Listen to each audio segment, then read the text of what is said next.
channel လေးပြန်နေကြိုဆိုလိုက်ပါတယ်ကျွန်တော်တော့အောက်ကပြမှာဒီက TV လေးမှာတော့ channel နဲ့ဆက်ပြုလုပ်တဲ့နည်းလေးကိုတင်ဆက်ပေးမှာဖြစ်ပါတယ်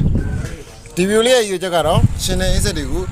တည်စီလို့တဲ့ဆန္ဒမရှိပါဘူးဒါပေမဲ့လို့အားရရဲ့ကျမကြီးအတွက်တစ်ဖက်တစ်လမ်းအကူအညီရစေခြင်းတဲ့အတွက်ကြောင့်မို့လို့ TV လေးကိုတင်ဆက်လိုက်ခြင်းဖြစ်ပါတယ်ရှင်မဆက်ပြုလုပ်တဲ့နည်းလေးကိုစိတ်ဝင်စားရဆိုတော့ကျွန်တော်တို့လုပ်ကြည့်လိုက်အောင်ဗျ TV လေးကိုအဓိကအကူအညီပံ့ပိုးပေးတာကတော့ Express VPN ကဖြစ်ပါတယ်ဒီ Express VPN နဲ့ဆိုရင်ကျွန်တော်တို့ internet ကို block ထားတဲ့နိုင်ငံတွေ internet ကို block ထားတဲ့နေရာဒေသတွေမှာအစား internet ကိုကောင်းကောင်းကြီးသုံးပြီးလို့ရပါတယ်။အဲဆိုရမကောင်းတဲ့ကိုယ့်ရဲ့ Wi-Fi တို့ internet တွေကိုလည်းဒီ Express VPN လေးကိုသုံးပြီးတော့မှ software ကောင်းအောင်ပြုလုပ်လို့ရပါတယ်။စိတ်ဝင်စားတဲ့ဆိုရင်တော့ကျွန်တော်ဒီမှာ Express VPN ဆိုတဲ့နာမည်လေးနဲ့ logo လေးကိုတခြားကြည့်ပြီးတော့ Play Store မှာသွားပြီးတော့မှ free download လုပ်ရပါတယ်။ဒီ Express VPN လေးရဆိုရင်ကျွန်တော် free လည်းရှိသလိုကျွန်တော်တို့ premium လည်းရှိပါတယ် premium ဆိုရင်လည်းကိုယ့်အိမ်ကနေပြီးတော့တစ်ဖောက်မှခါစားမလို့ပဲနဲ့ PayPal တို့ Mastercard တို့ Visa Card တို့နဲ့ဝယ်လို့ရပါတယ်ဗျဒါလေးကတော့ project ပေါက်ကလေးပါဒီ project ပေါက်ကလေးတစ်ခုကို2500ကျပ်ပေးရပါတယ်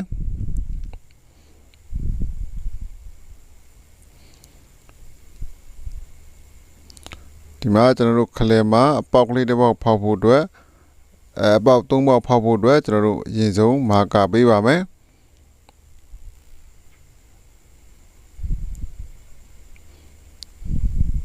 ကျွန်တော်ခလဲတဲ့မှာကတော့ကျွန်တော်မော်တာတက်ဖို့ဖြစ်ပါတယ်ဘေးမှာကတော့2 cm စီကွာပြီးတော့မှကျွန်တော်တို့ကအနီရောင်မီးသီးလေးတက်ဖို့ဖြစ်ပါတယ်အဲ့တော့အပေါက်ကလေး3ပေါက်ဖောက်ပါမယ်ဒါဆိုရင်အပေါက်ကလေး3ပေါက်ဖောက်ပြီးပါပြီခလဲမှာမော်တာတက်မယ်ဘေးတစ်ပတ်တစ်ချက်မှာတော့ကျွန်တော်တို့မီးသီးလေးတက်မှာဖြစ်ပါတယ်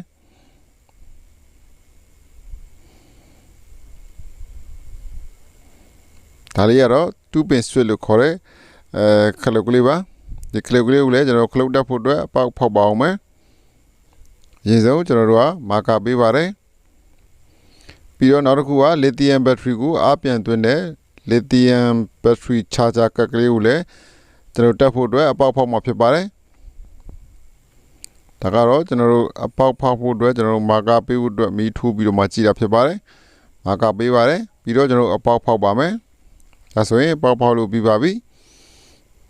ဒါလေးကကျွန်တော် switch ထည့်ဖို့ပါဒါလေးကတော့ကျွန်တော်တို့ charger ကတ်ထည့်ဖို့ပါဒါလေးကတော့ကျွန်တော်တို့မီနီလင်းနဲ့ LED မီးသီးလေးတွေပါဒါလေးကမော်တာလေးပါဒါလေးကတော့ကျွန်တော်တို့မော်တာကိုအစောစောကအဖုံးမှာ project ဘောက်ရဲ့အဖုံးမှာကျွန်တော်တို့က hot glue gun နဲ့ကတ်မှာဖြစ်ပါတယ်ဒါဆိုရင်မော်တာလေးကတ်ပြီးပါပြီပြီးတော့ဘေးတစ်ဖက်တစ်ချက်မှာတော့ကျွန်တော်ဒီ LED မီးသီးအနီလေးတွေကတ်မှာဖြစ်ပါတယ်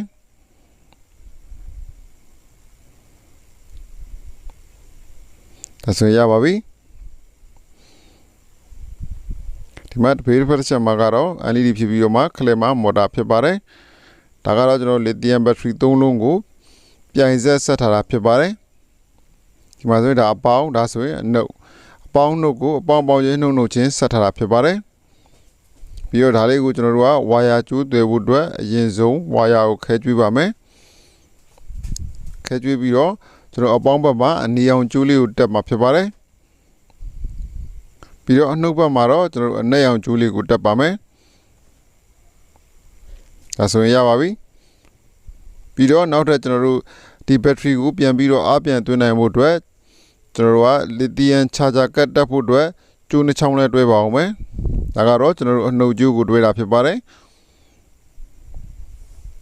ဒါကတော့ကျွန်တော် lithium charger ကတ်အားပြန်သွင်းမှုနဲ့ဒါကတော့မော်တာကိုပို့ဖို့ဖြစ်ပါတယ်ကျွန်တော်တို့ charger ကတ်အရင်တက်ပါမယ်ဒါ lithium charger ကတ်ပါဒီမှာအပေါင်းနှုတ်ပါပါတယ်အပေါင်းနှုတ်မမအောင်တည်တည်ချာချာလေးစီစစ်ပြီးတော့တက်မှဖြစ်မှာပါဒါဆိုရင်ကျွန်တော်တို့ project ပေါက်ထဲမှာတက်ဆင်လို့ရပါပြီကျင်းဆုံးကျွန်တော်တို့ခလုတ်ကလေးကိုအရင်တက်ပါမယ်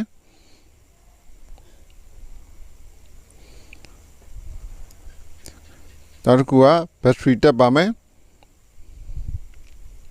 ဒီမှာကျိုးနီမှာဆိုရင်ခလုတ်ကိုကျွန်တော်တို့ကကျိုးနီမှာဖြတ်မှာဖြစ်ပါတယ်ကျိုးနီမှာဖြတ်မှာဖြစ်တဲ့အတွက်ကျိုးနီကိုအရင်ဆုံးခလုတ်မှာအရင်တက်လိုက်ပါမယ် ကလုတ်တက်ပြီးသွားပြီဆိုရင်တော့ကျွန်တော်နောက်တစ်ခုကလီသီယမ်ချာချာကတ်ကလေးကိုလည်းတက်မှာဖြစ်ပါတယ်လီသီယမ်ချာချာကတ်ကလေးကိုစောစောက project ပေါက်မှာဖောက်ထားတဲ့အပေါက်နဲ့အတဲဆုံးဖြစ်အောင်ကျွန်တော်တို့ချိန်ပြီးတော့မှဒဘယ်တိတ်နဲ့ကတ်မှာဖြစ်ပါတယ်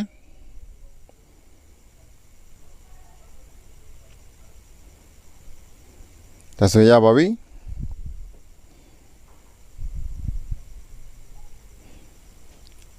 ဒီမှာကျွန်တော်တို့မော်တာကိုတက်မှာဖြစ်ပါတယ်မော်တာလဲတဲ့ခါမှာမော်တာကိုဘက်ထရီကနေမီးပြီးလိုက်တဲ့ခါမှာကျွန်တော်ဘေးကမီးသီးနှလုံးမှာတစ်ပြိုင်နဲ့လင်းအောင်လို့ကျွန်တော်တို့ကအနီကိုအနီချင်းအစိမ်းကိုအစိမ်းချင်းဆက်ပါတယ်အနီကတော့ဒီနေရာမှာ plus ထားပြီးတော့မှအစိမ်းရောင်ဝါယာကျိုးကတော့အနက်နေရာအစားထိုးထားတဲ့ minus ဖြစ်ပါတယ်အဲ့တော့အနီချင်းအစိမ်းစိမ်းချင်းကုန်တွဲလိုက်ပါတယ်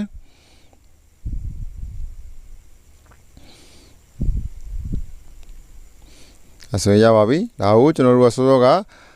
ခလုတ်မှာတက်တဲ့နေရာမှာအနီတက်မှာဖြစ်ပြီးတော့မှကျွန်တော်အနှက်ကျိုးကိုတော့အစိမ်းနဲ့ join မှာဖြစ်ပါတယ်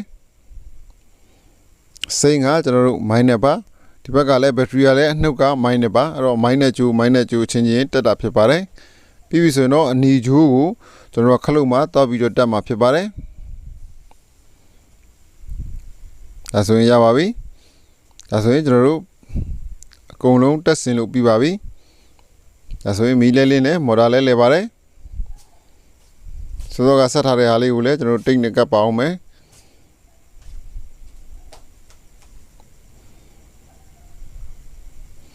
ပြီးတော့ကျွန်တော်တို့တက်ခဲကိုလည်းဒီဒဘယ်တိတ်နဲ့ဒီ project ပေါက်မှာကပ်မှာဖြစ်ပါတယ်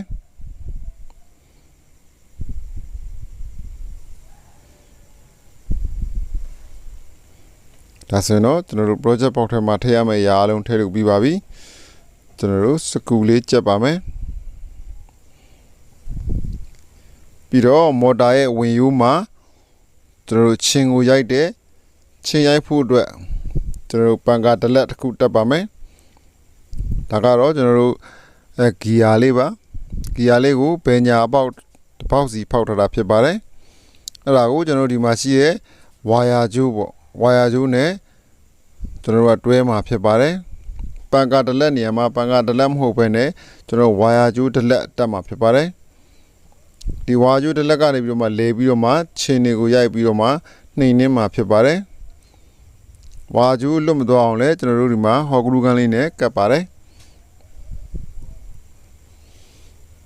ကျွန်တော်တို့ဒလက်ကလေးတက်ကြည့်ပါမယ်ဝါယာဒလက်ကလေးဒါဆိုရပါပြီဒါဆိုရင်တော့ကျွန်တော်တို့ချင်းနှိမ်နှင်းနဲ့ဆက်ကလေးရပါပြီကျွန်တော်တို့မီးနီအောင်လေးကချင်းတွေကိုဆွဲဆောင်မှာဖြစ်ပါတယ်ချင်းကိုဆွဲဆောင်တဲ့အခါမှာချင်းနဲ့အင်းဆက်တွေဆွဲဆောင်မှုအတွက်အဓိကအကောင်းဆုံးကတော့အဝါရောင်ပါအဝါပြီးရင်အနီပြီးရင်အပြာရောင်ဖြစ်ပါတယ်အဲ့တော့ကျွန်တော်ကဒီနေရာမှာအင်းဆက်နဲ့ချင်းတွေကိုဆွဲဆောင်မှုအတွက်အနီရောင်ကိုသုံးတာဖြစ်ပါတယ်ဒီမှာLED မီးသီးနှလုံးမှာဒီမှာခလေးကတော့မော်တာနဲ့ကျွန်တော်တို့ချင်းတွေဝင်လာရင်ဒီဒလက်ဝါယာဒလက်နဲ့ရိုက်ပြီးတော့မှချင်းတွေကိုနှိမ်နှင်းမှာဖြစ်ပါတယ်ဒီမှာတော့အာသွင်းပေါက်ပါကျွန်တော်အာသွင်းကြည့်ပါမယ်ကျွန်တော်ဘက်ထရီအားကုန်တဲ့ခါမှာဒီလိုပုံစံလေးအာသွင်းရပါပြီအခုဆိုရင်တော့ကျွန်တော်တို့ချင်းတွေကိုနှိမ်နှင်းနိုင်တဲ့ချင်းနှိမ်နှင်းဆက်ကလေးရပါပြီဒါဆိုရင်အလွယ်တကူတည်သွားလို့ရသလိုဘယ်နေရာမှာဖြစ်ဖြစ်ချထားပြီးတော့အသုံးပြုလို့ရမှာဖြစ်ပါတယ်ချင်းအန်တွေကနေပြီးတော့မှကင်းဝေးပြီးယောဂဗျာကင်းရှင်းကြပါစေလို့လည်းကျွန်တော်ကဆုတောင်းပေးပါတယ်ဒီလိုလေးကြည့်ပြီးတော့